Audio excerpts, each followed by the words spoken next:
Юу бэлдээхгүй бодлого барьж ийн гэж хэлэх гэдэг шүү дээ. Овоолгонд тусгай зөвшөөрөл хүртэл өгч үзлээ. Амнаад авахын тулд тэр 39 загсаалт чинь тал нь орон нөөцөнд орд байгаа.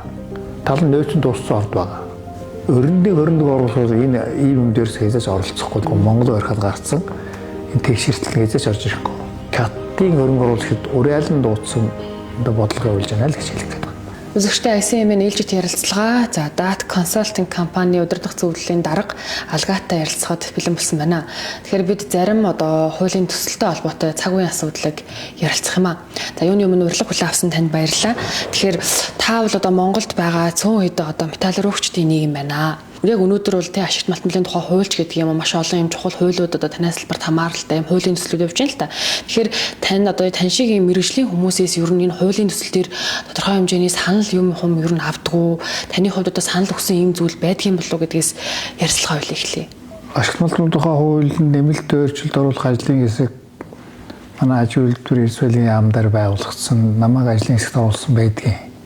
Тэр 2 удаа оролцсон. Хоёуланд би нэг ажилтаа байгаад оролцож чадаагүй. Зүгээр саналын хувьд бол манайд ч нэг юм сонин практик тогтцож байгаа шүү дээ. Хуулийн ажлын хэсэг гэж байгуулагдаад олон төлөөлөл оруулдаг.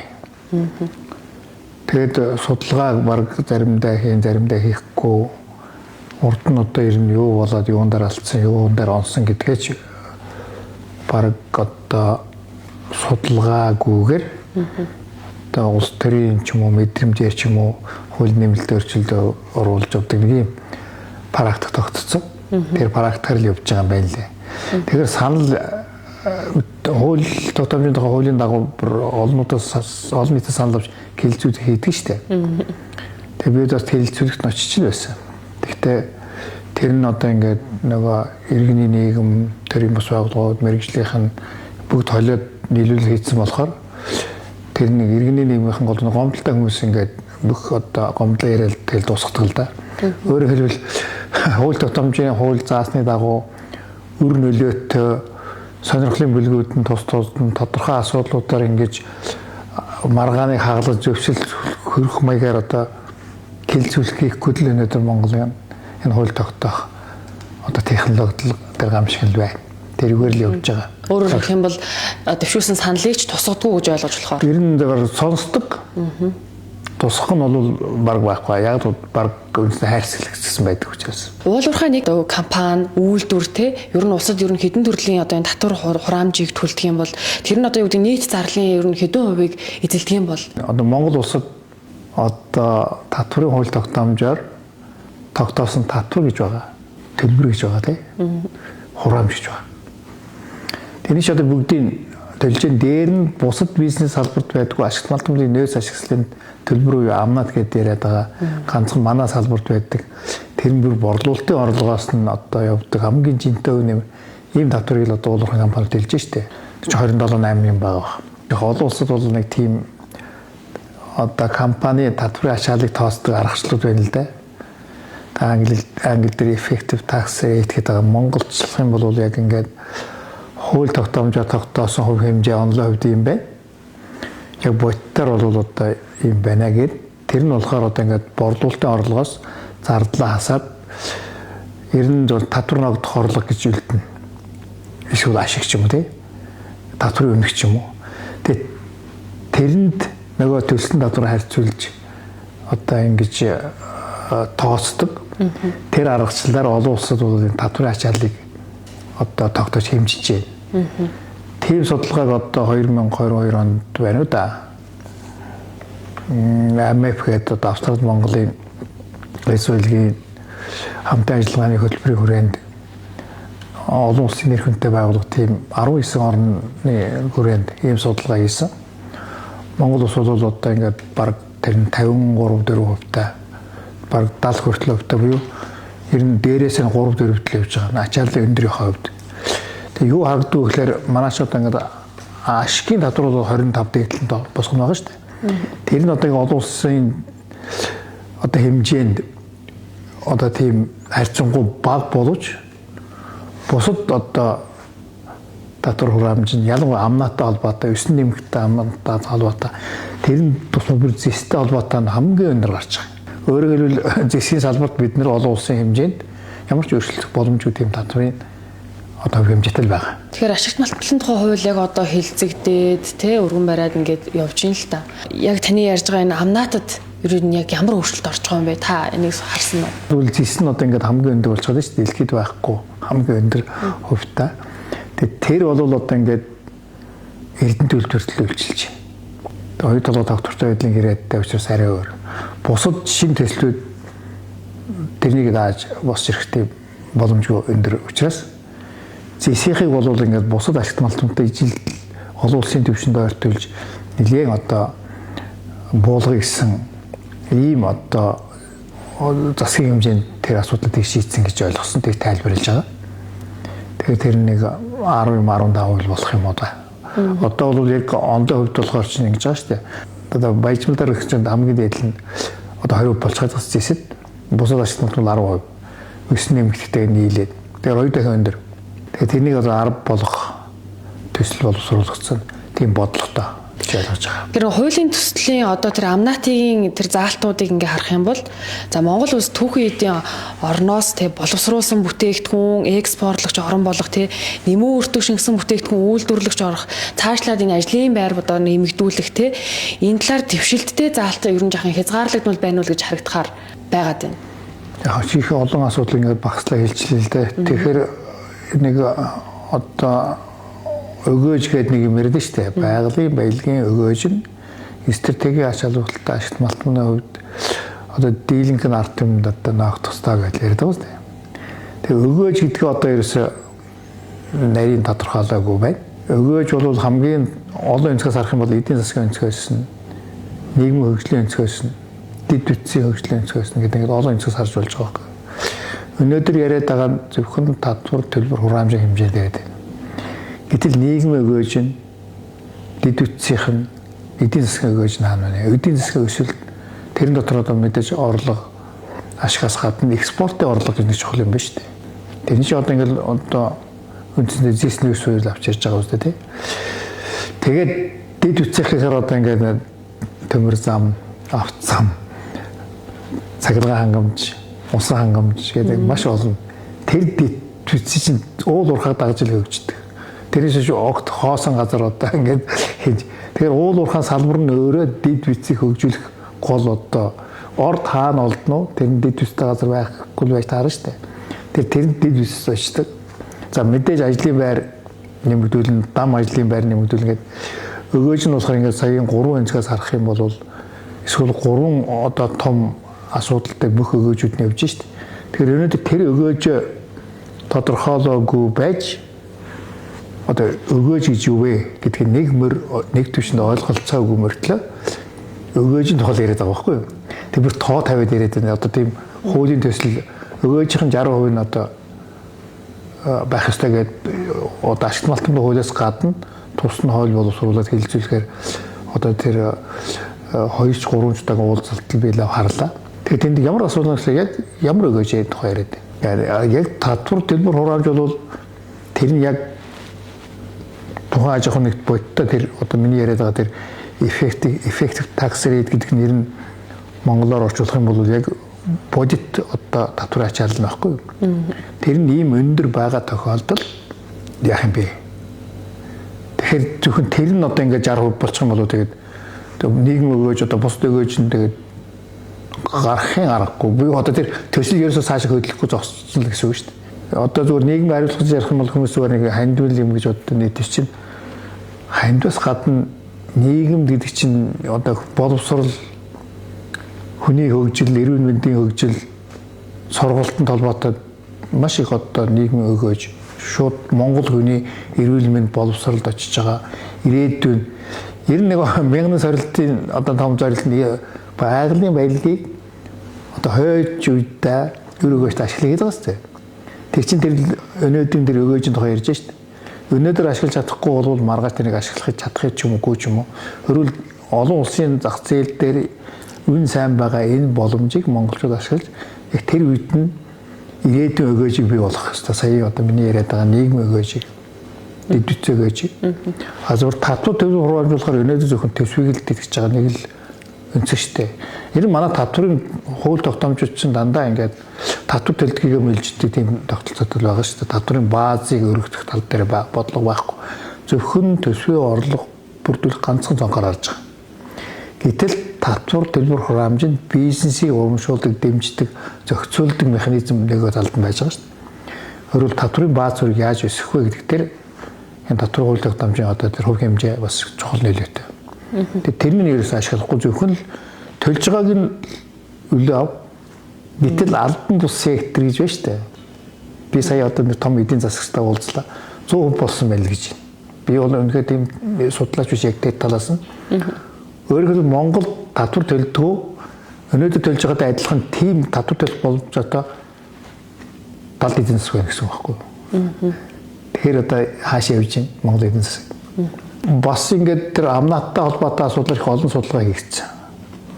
Би нэг Америкт бас зөвлөх байхад Америк гэдэг нь Австрали Монголын эрс баялагын хамт ажиллагааны хөтөлбөр тэн дээр бас ингээд амнааттай холбоотой хоёр судалгаа хийгдсэн байгаа л да. Тэгээд тэр чинь 10 орны одоо төвшөнд одоо 10 орнтой адилхаж жишээж үзэж штэ тийм.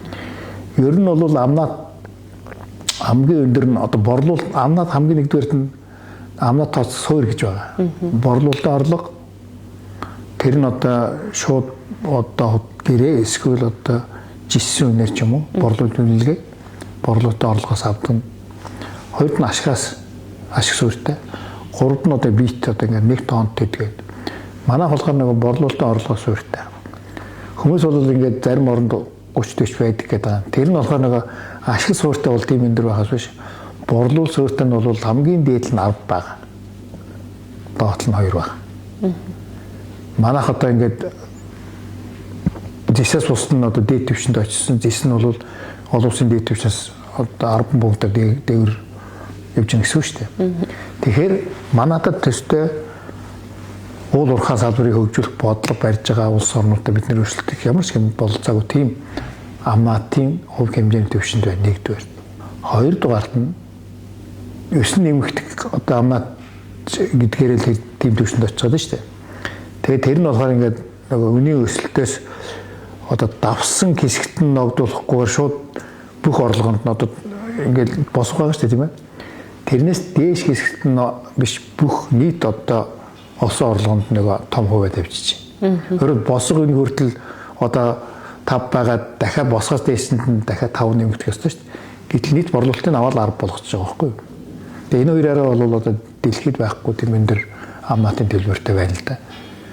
Тэгэхээр дотоодын тэр гадаадын тэр хөрөнгө оруулагч нар Монгол одоо энэ салбарт хөрөнгө оруулах ямар ч болцоогүй. Өрсөлдөх чад болцоо байхгүй. Монголчууд бодлогоор юу гэж нэхлээр энд байгааг л үлэх татвар авах бодлого барьж байна. Та ярианда хальт дурдсан шүү дээ. Одоо хөрөнгө оруулагч гэвэл нэг Rio Tinto одоо Хятадын талаас гэвэл нэг зөөлөвчний бодлого хэрэгжүүлэгчний компани л үлдчихшгүй болоо. Та Rio Tinto-г сая дурдсан тий. Шинээр ашиглалтанд орсон одоо төслүүд 2000 одоо 4-5 оноос хойш маш их зөөхөн байгаа шүү дээ. Одоо Сүхбаатарын аймгийн цайрт хоёр толгой одоо нөөцөнд усан бороо сүйд одоо доромтод бас нэг одоо зор тийм ээ. Тэгээ энэ хэдэл байх шиг дээ. За үндэсний одоо хөрөнгө оруулагч болохоор ингээд Макийн одоо ч юм уу их зоос ч юм уу нөөцний ордон дээр бас үндэсний олон компаниуд байна л да. Яг одоо нөөцнээс бусад, жоншноос бусад одоо металл ашиглалтмал дээр бол яг одоо тэрнээс хойш 2012-3 оноос хойш шинээр бий болсон гадаадын хөрөнгө оруулалт орох төсөл алга. Гэтэл юу болж байгааг гэхээр хайгуулын лицензийг дуудлага худалдаагаар яг тендерээр гэж ярьдаг сонгон шалгуулалтаар. Тэр нь одоо үнийн босох дэнжин тавиад дээр нь дахиад үнээр нь оролдуулаад дуудлага худалдаа шиг болж байгаа. Би зүгээр хүмүүс хардах хэрэгтэй гэдэг шиг өрөндийн хөрөнгө оруулалт энэ ийм юм дээрс хийж оролцохгүй тэр холоос ирж энд ирээд сонгон шалгуулалтанд оролцсон гэж байхгүй. Монгол орхиод гарцсан энэ тэгшэртэл хийж орж ирэхгүй. Одоо нэг 10-20 жилийн дараа орж иж магадгүй манайх хуулийн урт бодлогын хүрээнд сайн өрчилж чадвал. Гэтэл тэр хайгуулын сонгон шалгуулалтанд хэн орж ийнө гэхээр мөнгөтэй хятад Монголд нэлээд орж байна. Тэгж хардах мөрөнцтэй. Яг л өөр хүмүүс монголчууд тийм их мөнгө байгаа юм уу? Тэр бумаар нь одоо ингээд нөгөө дуудлага худалдаанд ороод идэв. Тэгэхээр хятад улс бол мэдээж одоо өсөл сайтай баян мөнгөтэй байна. Би бол тэгж л харддаг юм. Тэгэхээр яг бид нар хууль тогтоомжоор хятадын хөрөнгө оруулагчид уриалан дуудсан одоо бодлого явуулж байна л гэж хэлэх гээд байна. Нөгөөх нь өрөндийн буюу одоо ингээд олон улсын хэмжээнд хүлээн зөвшөөрөгдсөн одоо төвчний хөрөнгө оруулагчдыг ингээд гадуурх жиих маягтай тийм бодлого 12 оноос хойш явсан. Одоо хүртэл үргэлжилж байна. Энэ хууль гэсэн тэр асуудлыг шийдэж чадахгүй байна. Нэмэлт орчилд. Би бол тэгж гадарлаж байна. Та сая өгөөж гэдгийг бид нарт одоо ингээд нэр томьёоны хувьд тодорхойлоогүй гэдгийг хэлсэн шүү дээ, тий. Салбарын одоо тэргүүлэх мэрэгжилтнүүд, эдийн засагч нар ингээд өөр өөрөөр тайлбарлаад тахшгүй байгаа юм. Тэгэхээр таны яг бодлоор засгийн газрын одоо өгөөж, хөрөнгө оруулагч компани өгөөж, нөгөө талд яг иргэдийн одоо энэ өгөөж гэдгийг яг юу гэж тодорхойлох вэ? Та хоёр нь юу гэж ойлгодог вэ? Компани өгөөжинд компани ногдол ашгараад авч байгаа. Тэр өөр юм байхгүй шүү дээ. Тэр бусд нь бол Монголын. Тэр нь иргэд нь байна, төрн нь байна. Тэгээд иргэдтэй холбоотой одоо ингээд нийт Монгол улсын одоо хөгжил эзэн засгийн өсөлтийг хэлж байгаа шүү дээ. Эдийн засгийн өнцгөөс нь, нийгмийн эдийн иргэдийн өнцгөөс нь, дэд үтсийн эдийн бас хөгжлийн өнцгөөс нь. Тэрийг салгаж болохооргүй тийм юм ийг л одоо ингээд нэр нь татвар төлбөр хураамж гэдэг нэртэй. Өгөөж гэдэг нэр байхгүй юу? Тэр засгийн газрын авч байгаа юм татвар төлбөр хураамж аа. Өгөөж нь иргэдэд Монголын эдийн засагт Монголын нийгэмд очихоос биш засгийн газарт өгөөж гэж юм засгийн газар авдаг хууль тогтоомжийнхаа татвар төлбөр хураамж авч байгаа шүү дээ. Тэр тэрнийг өгөөж гэж нэрлэнэ гэдэг чинь одоо зүгээр татвар төлбөр хураамжийг өөрөөр гоёор нэрлэлцэг. Тэрнээс биш агуулга нь бол тийч өгөөж биш шүү дээ. Хуулиар одоо тэр бизнес эрхэлж байгаа нөхдүүд заавал төлөх ёстой л татвар төлбөр хураамж өгөөж ерөөсөө биш. Өөрөөр компани бизнес хөгжүүлэхийн тулд ногдол асгаас гадна дараагийн хөрөнгө оруулалтанд бэлддэг ч юм уу одоо илүү одоо технологи нэвтрүүлдэг ч юм уу бас нэг юм одоо юу гэдэг юм дээрвихэр болоо фонд гэдэг юм сан ч юм одоо хөгжлийн тийм юм байх хэрэгтэй шүү дээ. Ногдол ашигын хөрөнгө оруулсан хувьцаа эзэмшин аваад явчих шүү дээ. Тэр компани чинь юу үлдэх юм бэ? Тэгэхээр юу бэлдээхгүй бодлого барьж ийн гэж хэлэх гээд байна шүү дээ. Ингэж асуудын шалтгаан одоо үйл ажиллагаа явуулж байгаа аж ахуй нэгжүүл те өгөөжөө заавал төлж байгаа. Тэгээ тэрийг нөгөө эргээд одоо улсынхаа хөгжүүлэлт те иргэддээ яг зарцуулагдаж чадчих байгаа юу? Та одоо ингээд олон жилийн турш ингээд те төлсөн хүний хувьд юу гэж харж байгаа вэ? Гэхдээ зарцуулагдах маш их болцоотой. Ингээд экспортын орлогын 90% нь одоо улсын төсвийн орлогын 30-40% нь зөвхөн уул уурхайн салбар одоо оруулж штэ. Тэгээд ингээд иргэд нь яд байгаа. Тэр эн чинь баялагын менежмент гэж яриад байгаа нь тэр баялагын менежмент мөнгө авах нь гол биш. Тэрний хүртээмжтэй тэгш шудраг иргэдэд хүрэх л асуудал байгаа юм. Тэр мөнгө хайцсан бэ? Би ч гэсэн асуух хэрэгтэй дээ. Тэгээ хайцсан тэр мөнгө. Энэ одоо ингээд байшингууд болцсон уу?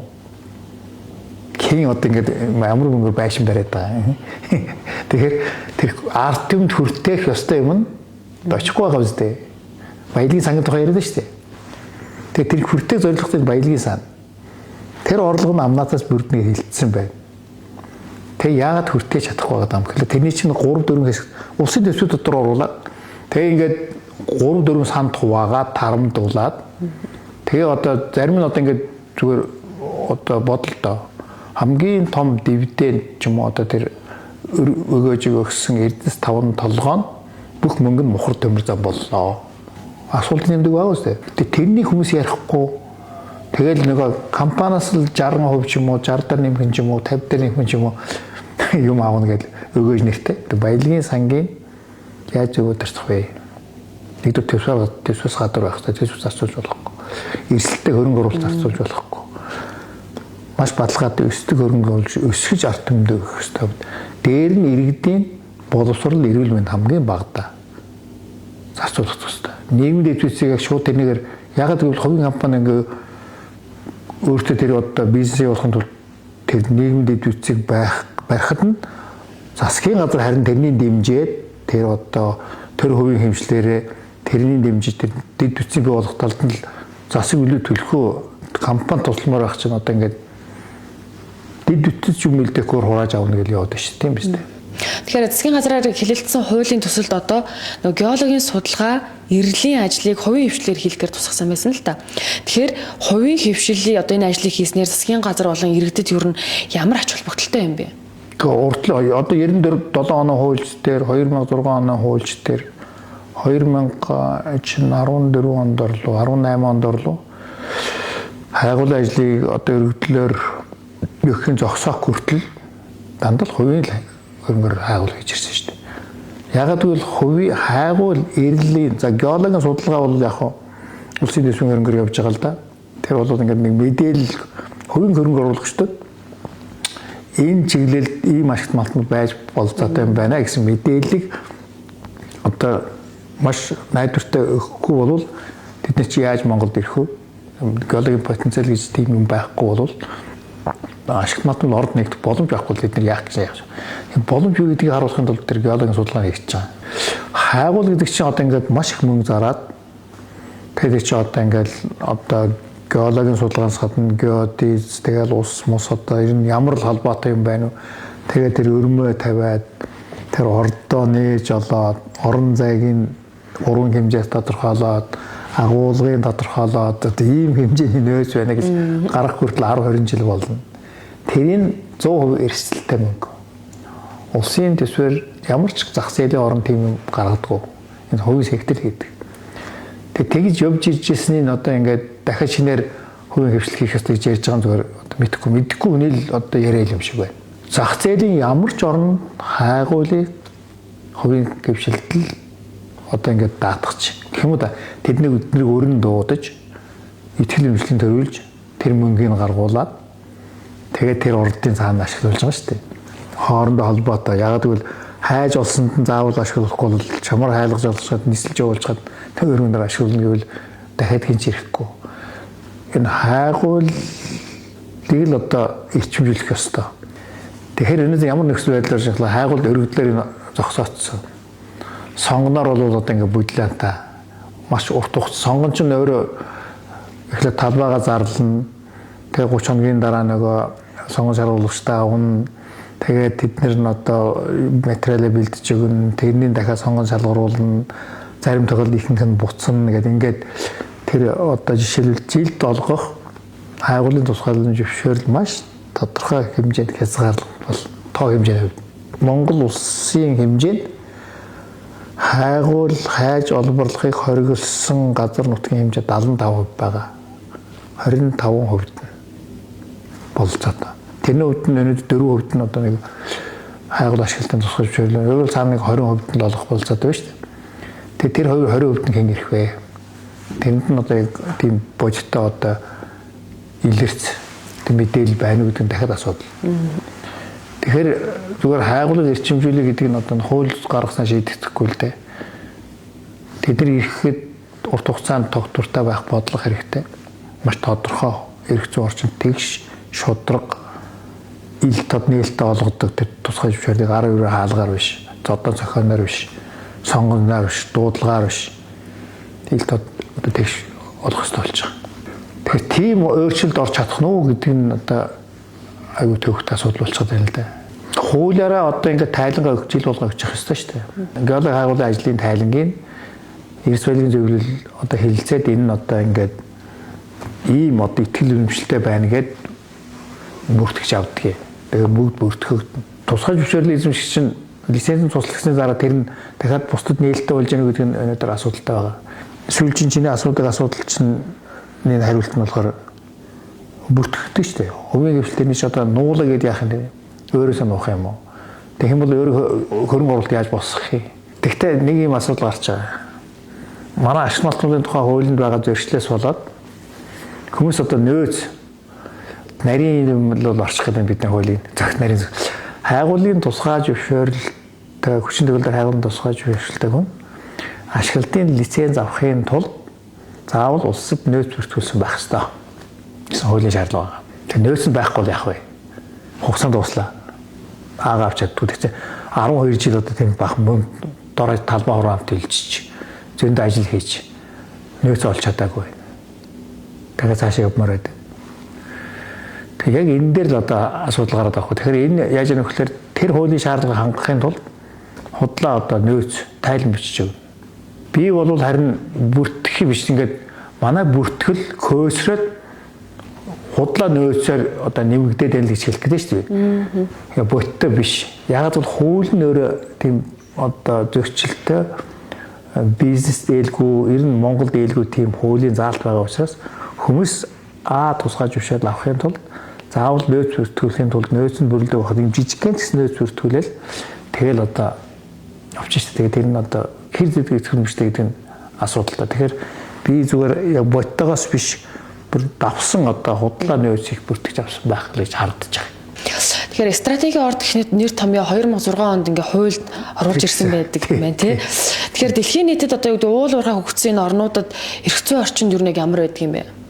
Нэр томьёоны тухайд тий. Наач 2000 жилийн дэх тийм нэг одоо 2 минутанд багтааж ярих бас хэцүү болчиход байна. Орчин үеийн одоо ашигт малтмын тухай хууль нь бол ер нь хөгжлийн төвшин болохоор ийм тусгай зөвшөөрөл гэж манайхан яриад байгаа лицензээр олгодог ийм дэглэмдэр л өнөдр байж шүү дээ.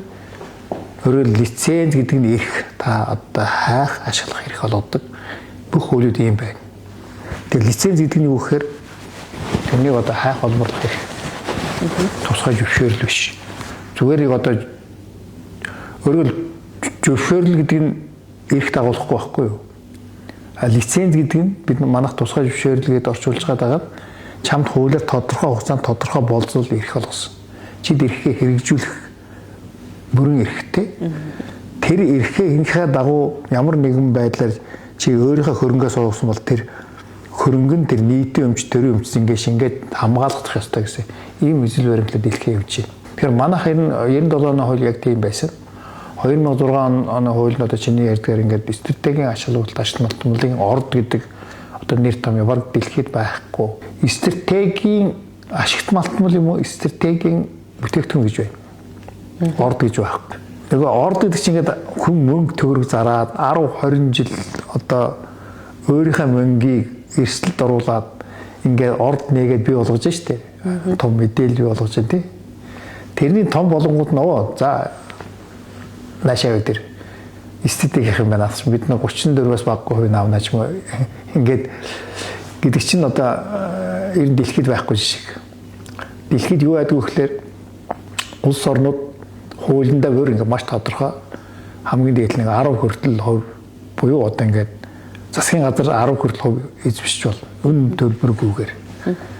Тэр нь одоо англиар carry forward interest гэж яриад байгаа. Өөрөөр одоо үнгүү эзэмших эрх нь тэр хуулиар олгоцсон. Тэгээ тэр хууль эзэмшлийн хүрээнд тэр нь одоо саналын эрхтэй байх уу байхгүй юу, ямар хэмжээний байх уу, алт эрхтэй байх уу гэдэг нь бас хуулийн заагаад өгч юм л да. Тэгэхдээ 34% ингээд хуульчилчаар 34 одоо ноогдох хэмжээний хөрөнгө оруулалтыг тэр засгийн газар гаргах хариуцлага 34-тэй холбоотой хөрөнгө оруулалтын эрсдэл одоо зээл авч яах гэсэн зээл ч гэх юм уу, байгаль орчин ч юм уу, нийгмийн ч юм уу бүх эрсдлийг 34%-аар хуваалцуулж байгаа байхгүй. Тэгээ тэргээр явж байсан гайг дуудаж одоо тэгш хувь эзэмшнэ гэдэг нь. Тэгээ хувь эзэмшдэг чинь тэр 2006 оны стратегийн халуулт ашигт малтмын ордод хувийн хвшлэр бол ийм улсын төсвөр хийсэн бол ийм гээд нөгөө эзэмшлийн хувь заагаад оруулсан байхгүй юу. Тэгээ тэр нь өнөөдөр одоо манай энэ ашигт малтмын салбар хамгийн муухай болгож харагдуулж байгаа кэг болж байгаа заалт одоо энэ. Тэгэхээр энэ чинь бүр үндсэн хуулинд авчиж хийчлээ одоо 2 жил өмнө. Тэгэхээр одоо энэс салгивал тэр хуулийн үндсэн хуулинд байгаа тэр ч юм уу одоогийн ашигт малтманд байгаа стратегийн ашигт малтад орд гэдэгт өнөөдөр ашигт малтмын тухай хуулинд байгаагаас өөр өлөө зохимжтой тодорхой шалгууртай тийм тодорхойлт өгөхгүй бол тайлбар хийхгүй бол хөөс нарыг явах ямар ч болцоогүй. Ингээд зурлцыг хэвээрэл байна. Стратегийн ач холбогдолтой ашигт малтмын ордыг дагсан стратегийн ач холбогдол үсплод гэдэг нэр томьёо гарч ирсэн байна. Одоо бас дэлхийд байхгүй юм да. Жишээлбэл ярил л одоо Эрдэнэтийн овоо хамгийн их одоо анхаарлаасаа болцоод шүү дээ. 3 эсвэл ордтой ч үгүй ч үл. Тэгээс Эрдэнэт овоо гэдэг орд нь өөрөө дэлхийд одоо бий болж үүссэн орд. Нэг л удаа үүссэн орд хоёр дахь үүсэхгүй байхгүй. Тэрнийг ашиглаж байгаа компани одоо Эрдэнэт 40 баг 50 дахь жилд явж байна тий. Одоо миний мэдхийн эхний 30 40 жил одоо яриад байгаа тэр үйсмэл одууд чинь тэр үеийнхээ орос хэлэндэж тэр монгол хэлэндэж балансын бус күдэр гэдэг нэртэй. Күдрийн овоолго байхгүй юу? Тэр хаягдалч биш. Үйсмэл ордож биш. Овоолго. Зүгээр л күдрийн овоолго. Тухайн үед эдийн засгийн үр ашиггүй күдрийн овоолго. Тэгээ чи докер боддоо тэр компани бүх зардлаа гаргаад аштагийг аваад борлуулад амнаатаа төлөөд ашиглаж чадахгүй эдийн засгийн үр ашигыг овоолжээ. Күдрийн овоолго. Гэзээ нэгэн цаг тэгтээ тэр Эрдэнэ төлөв мөнгө гаргацсан биш үү тийм ээ? Зардал гаргацсан. Тэгээ чи одоо баг явж Эрдэнэ төлөв юмшуулж байгаа байхгүй. Тэгээ яагаад үйсмэл орд гэдэг нэр томьёо гарсан гэхлээр тэр күдрийн овоолгод ашигтай болсон хүн ашиглах хэрэгнүүд нь амнаад авахын тулд тэм нэр томьёо гаргасан гэж би. Гэхдээ тэгж юм ойлгоод байгаа юм ер нь тийм л явсан л да. Хүний талбайдаар байгаа хүний эрх мэдэлд байгаа овоолгонд тусгай зөвшөөрөл хүртэл өгч үзлээ. Амнаад авахын тулд тэр нь зохимжгүй байна гэдээ одоо ингэ бодод гэрээгээр гээд байгаа. Тэгсэн мөртлөө амнаатаас асалж байгаа. Тэрний бүр нэм тэрний бүр 34-ийг аавна гэдээ ярьдэн шүү дээ. Ерөөсөө энэ ажиллаж байгаа арай гайгүй орлого олж байгаа аж ахуйн нэгжүүдээс илүү татвар авдаг бодгол л яваад. Төсвийн одоо орлогын нэмэлт төсвийн орлогоо дагаад одоо төрн данхар төр болох. Одоо ийм л процесс зогсолтгүй явж байна. Таны саний хэлсээрээ сонсох юм бол нөгөө ашигт малтмлын орд бүр стратегийн орд гэж үзэхэд бас өрөөсгөл юм байна. Стратегийн ачаал үйлдэлт ашигт малтмлын орд гэдэг чинь одоо ингээд ашигт малтмлын тухай хууль 2006 оны хуулинд байгаа одоо тайлбар өнөөдрийнхаар бол одоо улс орны эдийн засагт үндэсний аюулгүй байдал нөлөөтэй. Тэгээд дээр нь дотоодын нөхцөлийн 5-аас дээш гэдэг ийм л одоо шалгууртай. Тэгэхээр тэр үед дотоодын нөхцөлийн хэдэн байлаа одоо хэд боллоо. Тэгээд дотоодын нийт бүтээгдэхүүнээсээ зах юм чинь шалгуур нь ингээд улам томроод явах нь шүү дээ. Тэгэхээр зөвхөн гол нь болохоор ингээд том болонгууд нь ч юм уу ашигтай болонгууд нь стратегийн болох гэдэг хар чинь хүн ашигт малтмлын хайгуул хийгээд одоо ямар хэмжээний орд нэхээ мэдэхгүй явж байгаа шүү дээ. Тэгээд одоо юу болох вэ гэхээр нэг бол тэр стратегид оруулахын тулд нөөцөд арах асуудал гарах. Тэгээд дэлхийд байхгүй ийм жишг тогтоосноор ашигт малтмлын тухай хууль ганцхан хууль байсан. Цөмийн эрчим хүчний тухай хуулийг салгалаа. Урт нартай хуулийг дундуур нь самарлаа. Дараа нь түгээмэл харах ашигт малтмлыг тусад нь гаргалаа. За одоо ингэж байгаа стратегийнх нь бас ингээд тусад нь гараач юм. Одоо ингээд тэр хуулийг өнөөдөр ингээд буруу асуудал дэвшүүлээд гарч ирсэн асуудлыг шийдэхин тулд хуулийн ингээд салгаж тасалдаг одоо ийм замбрааг юм руу нэгдээд явж байгаа юм байна. Яагаад ашигт малтмын тухай хуулинд энийг нэгэмсэн хийж болдгоо юм бэ? Тэгээд одоо саяын дээр амнатаа бод юм хэлдэг шүү дээ. Тэр стратеги ашигт малттай орд гэдэг нэг томьёо ашигт малтмын тухай хуулиас авч хаяад миний ойлгож байгаагаар одоо түгээмэл тархацаас бусад бүх ашигт малтмал одоо ер нь стратегийн л ашигт малтмал юм байна. Орд биш. Бүгдээрээ ямар нэгэн байдлаар баялагын санд төлбөр төлөх ёстой. Би бол тэгж харах гэдэг шүү дээ. Яагаад одоо томын стратегийн гээд жижиг яагаад стратеги биш байдаг юм. Байгалийн баялаг дотор одоо стратегийн ач холбогдолтой гэж онцолж байгаа нэг хэдэн том ордын тухай ярьдэн шүү дээ. Миний одоо би бол сүүлд юу гэж бодож байгаа гэхээр энэ байгалийн баялаг чинь бүгдээр стратегийнх юм байна. Монгол хувьд. Яг л бид нар чинь ихэнх тохиолдолд экспортод орлого олгож хэлээд байгаа юм байна. Тиймээс эдний стратегийн ач холбогдлууд байна. Яг л эдийн засгийн одоо хөгжлийг, нийгмийн хөгжлийг өгөөж гэдэг юм чинь орд болгоноос ирэх юм байна. Тэгэхээр бүх одоо түгээмлээс бусдын бүгдийн стратегийн ашигт малтмал гэж нэрлээд тэгээ ямар ашигт малтаас хамаарат зөвхөн баялагын сангийн төлбөр гэж амнаад биш. Зөвхөн баялагын сангийн төлбөр гэдэг нэртэй төлбөр борлуулалтын орлогоос нь хуульчилж байна. Маш тодорхой бол маргалдаад авах юм байхгүй бол хуульчилсан байна. Тэгээ маш ойлгомжтой. Мэдээж хувь хэмжээг нь бол олуулсан жишгийг харгалзаад өөрчлөлтгөөс хэмжээнд л тэгээ нэг татвар төлж чадах хэмжээнд мэдээж одоо засгийн газар бас сэтгэл хангалуун одоо нэг вин гэдэг чинь нэг зохистой тохирол аль алинд ашигтай байх тийм хувь хэмжээгээр шууд баялагын сангийн төлбөрийг одоо ингээд тогтоочих юм бол тэгээд ямар ч одоо маргаан хэрүүл гарахгүй 34% хэрүүлж гарахгүй тэрнийг орлуулдаг асуудалж ярихгүй энд нь хуулийнхаа тэр өөрчлөлийг авч чадахгүй хамгийн гол тэг болоод байгаа нөгөө талд нь тэрний одоо ингээд амнатар орлуулдаг шинэ хууль тусна гаргана гэдэг чинь ингээд салгаал явах гэдэг шүү дээ. Тэгэхээр энэ үзэл баримтлалын хувьд их буруу юм байна л гэж хэлэх гээд байгаа. Шинэ одж байгаа нэмэлт хуулиараа төр нь авах тийм олон улсад энэ чинь одоо нийгэмчлэн л гэж ярьдаг шүү дээ. Одоо нийгэмчлийн хэлбэр буюу одоо коммунизм, социализм руу явж байгаа алхмууд үргэлжилж байгаа хэлэх гээд байгаа. 34-өөс шууд татгалзах хэрэгтэй ямар ч тохиолдолд. Тэгжээч хөрөнгө оруулалт наашаа ирнэ. Тэгэхээр улсын хурлын 2007 оны тогтоолоор нэг А, Б лифтийг яасан тий. А лифтээр 15 орд, Б лифтээр 39 орд зарлагдсан байгаа. Тэгэхээр тэр А лифтэд байгаа 15 ордод руу тэр Б лифтэд зарлагдсан 39-өөс хэдэн одоо ингээд нэмэгдэх юм судалгаа гарсан байгаа вэ? Гэхдээ яг одоо би бас судалж лээсэн тэгээд тоомлол хэлээ л дээ. Тэр одоо улсын хурлын чинь нэг 2 жагсаалтад байгаа яриад л да чи. Эхний жагсаалт нь 15 орд байсан, сүүлд нь 16 болсон. Хууль гарч энэ жагсаалт батлагдах хүртэл тэд чинь ингээд аль хэдийн одоо ямар нэгэн байдлаар шийдэгдсэн асуудал болчихж байгаа байхгүй. 2007 онд гарч байгаа шүү дээ тогтоол. Тэгэл чи эрдэнэ чи хэдэн жилийн юм байгуулагдлаа. Бороо 2004 онд ашиглалтанд орсон. Цайрт 2004 онд ашиглалтанд орсон. Жагсаалтанд орсон 15-аас чинь ерөөсөө оюу толгойтой цагаан суурга нэг 3-4 ордыг дээр одоо ингээд хилцээрд ороо. Бусдын орхио гэсэн тийм тогтоолтой шүү дээ. Яг л үгээр нь одоо ингээд урд нь шийдэгдсэн асуудлууд байна. Тэр 39 загсаалт чинь тал нь орон нутгийн нөөцийн орд байгаа. Тал нь нөөцийн дууссан орд байгаа. Тэрэн дотроос одоо ингээд хөрөнгө оруулаад тэгээ тэрний төр аваад ашиг хүртэх ямар ч одоо болцоогүй тийм. Орон нутгийн нөөцийн ордод ч одоо ямар жилд 30-40 мянган тонн нөөц гардаг нөөцийн ордоос тэр компани хөгжлөгдсөн компаниуд байгаа шүү дээ одоо нөөцийн. Яг хоо орон нутгийн мэдл ч юм уу одоо ингээд бас байдаг л баг. Тэгтээ тэд нар чүү чайл амьдарч байгаа л ордод. Одоо компаниуд.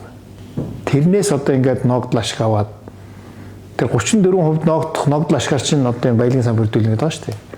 Тэгээ ногдол ашиг өгөх болцоогүй зарим нь нөөц нь бүрэн тогтоогүй, зарим нь нөөц нь дууссан, зарим нь ингээд тал нь одоо ингээд орон нутгийн мэдлэлд байгаа жижиг нөөцний уурхаагаас ямар ногдол ашиг авах юм бэ? Тэр бол л шүү дээ зүгээр оньгоо гэж ярьдаг юм бол ёстой жинхэнэ оньгооны жагсаалт чинь 2 доо жагсаал. Тэрнийг том болгож яриад хүмүүс одоо ингээд сүр бадруулдаг. Зүгээр нэг жагсаалт баахад нэр л байгаа. Чухал ашигт малтмал гэж бас нэг зүйл байгаа тий. Тэгэхээр ер нь яг энэ чухал ашигт малтмал гэж яг юу хэлж байгаа юм бэ? Яг ямар шалгуур үзүүлэлттэй байгаа? Нөгөө хоёулангийн яриад байгаа тэр стратегийн ордод хамааруулсан ашигт малтмалаас энэ одоо нөгөө чухал ашигт малтмал нь юугаар ялгаатай юм бэ гэж санагдсан байна. Наадах чинь бол баг 1960-70 ер нь дэлхийн 2 дугаар дайнд дууснаас хойш гарч ирсэн ойлголтууд л да. Стратегийн ашигт малтмал юм уу стратегийн бүтээгдэхүүн гэж байгаа. Тэрний өндөр хөгжилтэй тухайн үед одоо ингээд цэрэг дайны ч юм уу батлан хамгаалахын чиглэлийг үйлдвэрлэл хэрэгцээтэй ашигт малтмал юм уу түүхийн эдийг стратеги гэдэг байжээ. Чухал гэдэг нь болохоор дотоодын үйлдвэрлэлээ тасралтгүй түүхийн эдээр хангахын тулд тэр нөөцийг бүрдүүлдэг, тэрэнд хайгуул хөрөнгө оруулалт татдаг нь бол тэр чухал үе критикал гэж ингэж одоо гарч ирсэн. Одоо тийм л ойлголт шүү дээ. Гэтэл Монголын хувьд өнөөдөр энийг орчин үеийн одоо чухлын асуудал юу болж байгаа вэ? 2-3 юм даалгавар чухал гарч ирлээ.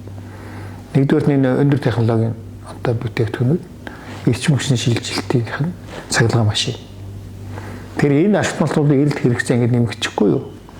Тэр улс орн ялангуяа ингээд одоо өндөр технологийн бүтээгдэхүүн хийж байгаа, цахилгаан машин үйлдвэрлэж байгаа энэ орнууд чинь тэр чухал ашигт малтмалын хэрэгцээ нэмэгдэжээ.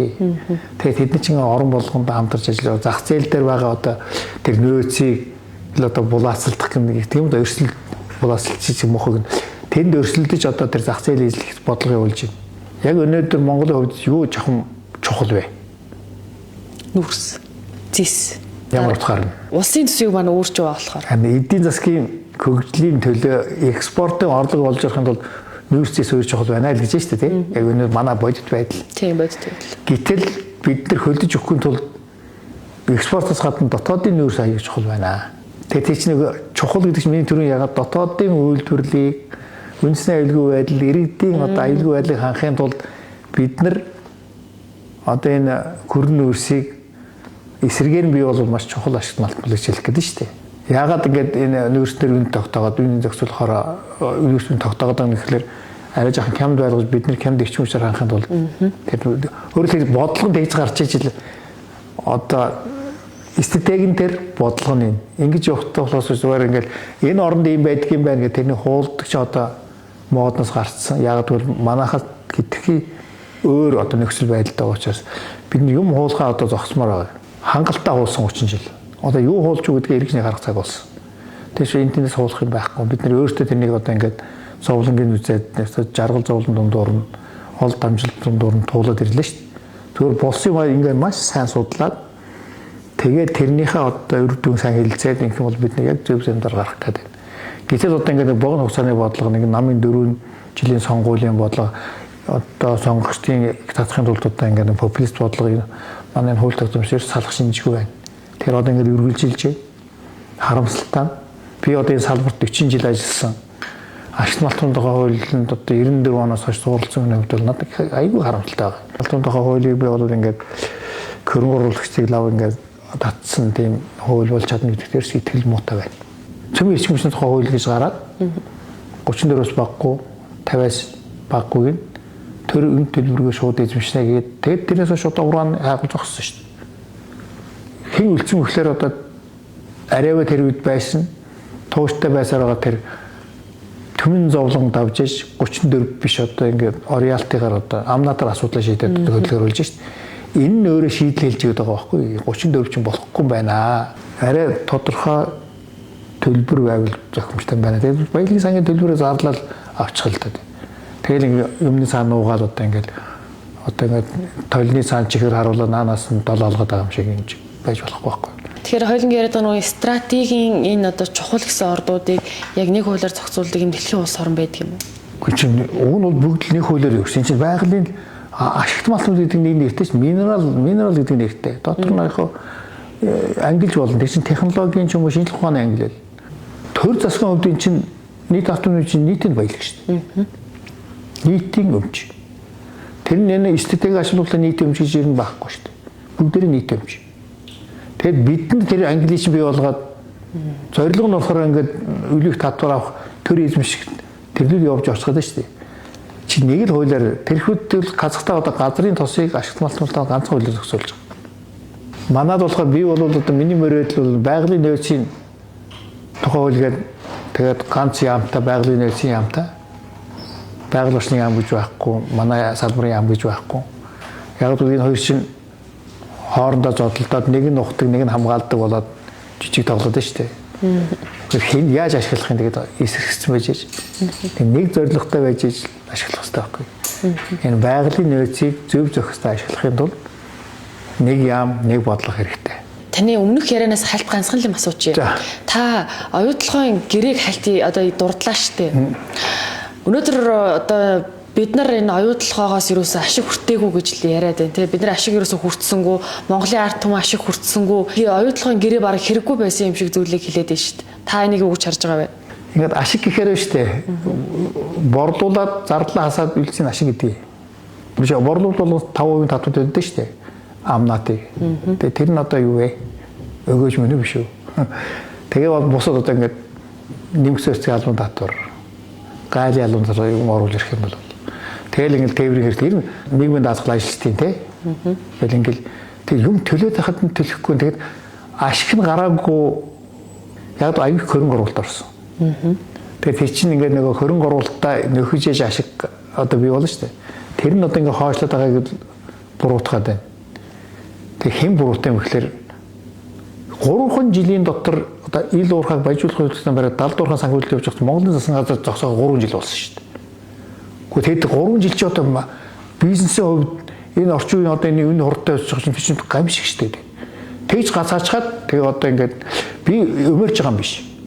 Тэднийг өмөрч байгаа юм биш. Би монголчуудыг буруутгах чад бидний буруу. Үеийн засгийн газрын буруу. Гэрээ хийсэн сайн. Яг л тэрнээс илүү сайн гэрээ хийж чадахгүй байсан. Тэр гэрээ хөдлөөгүй оюу толгой татвар төлөөг бол одоо ямар юм дээр хэрэлдэх юм бэ? Хэрэлдэх юм ч байхгүй.